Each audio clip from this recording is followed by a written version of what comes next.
مدنی channel کے ناظرین، اس وقت آپ حیران ہو رہے ہوں گے کہ ہم کہاں پر کھڑے ہیں۔ جی ہاں، ایک باغ میں کھڑے ہیں اور یہ باغ کھجور کا باغ ہے۔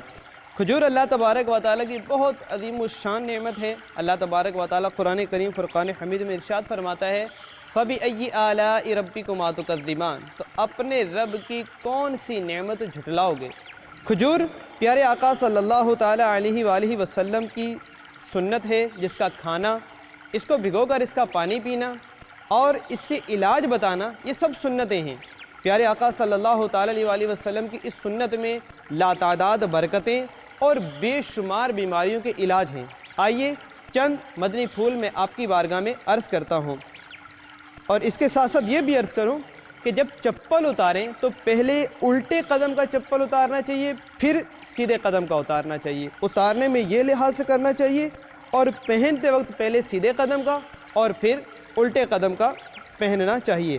اللہ تبارک و تعالی ہمیں عمل کرنے کی توفیق عطا فرمائے۔ سیدنا ابو ہریرہ رضی اللہ تعالیٰ عنہ سے روایت ہے کہ کھجور کھانے سے قولنج یعنی اپینڈکس، بڑی انتڑی کا درد نہیں ہوتا۔ اللہ کے حبیب لبیب، طبیبوں کے طبیب صلی اللہ تعالیٰ علیہ وآلہ وسلم کا فرمان صحت نشان ہے، نہار منہ کھجور کھاؤ، اس سے پیٹ کے کیڑے مر جاتے ہیں۔ کھجور کھانے سے پرانی قبض نہیں ہوتی۔ پرانی اور نئی کھجور ایک وقت میں کھانے سے آدمی مضبوط جسم والا ہوتا ہے۔ کھجور کھانے سے یرقان یعنی پیلیا دور ہوتا ہے۔ کھجور کھانے سے زخم جلدی بھرتا ہے۔ اور اس کے ساتھ ساتھ یہ بھی ذہن میں رہے کہ ایک وقت میں 5 تولہ تقریباً 60 گرام کھجور سے زیادہ نہیں کھانا چاہیے۔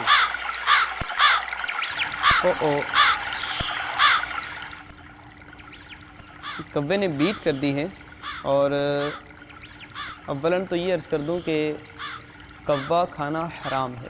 یہ ان اونچے اڑنے والے پرندوں میں سے ہے جس کا کھانا حرام ہے، اور اس کی بیٹ نجاست خفیفہ ہے۔ تو اگر کوا بیٹ کر دے کسی جگہ پر تو اس کو ہم کیسے پاک کریں گے، آئیے وہ سیکھتے ہیں۔ جس طرح میں نے آپ کو پہلے عرض کیا تھا کہ چپل اتارنے میں پہلے الٹا قدم اور پھر سیدھا قدم اتارتے ہیں، لیکن پہننے میں پہلے دایاں قدم یعنی سیدھا قدم پہنیں گے اور پھر الٹا قدم پہنیں گے۔ اس وقت آپ یہ جو نہر دیکھ رہے ہیں، تو یہ نہر کا جو پانی ہے یہ مائع جاری کہلاتا ہے، چلتا پانی، اور اس میں دھونے کے لیے کپڑے کو نچوڑنے کی یا وہ بہت زیادہ محنت کرنے کی ضرورت نہیں ہوتی، بلکہ جس طرح میں عرض کروں گا اس طرح کرنے سے آپ کا کپڑا پاک ہو جائے گا۔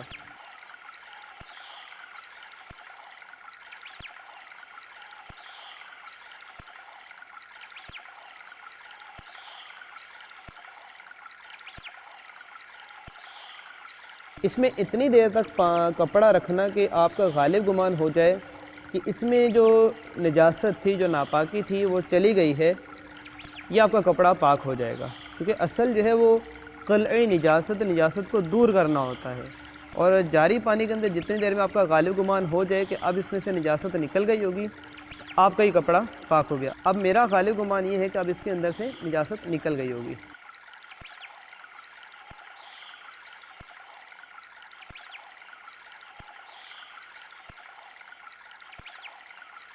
مدنی چینل کے ناظرین، ابھی آپ نے نہر میں اس کپڑے کو پاک کرنے کا طریقہ دیکھا، لیکن گھروں میں چونکہ نہر نہیں ہوتی تو وہاں پر کیا کریں گے؟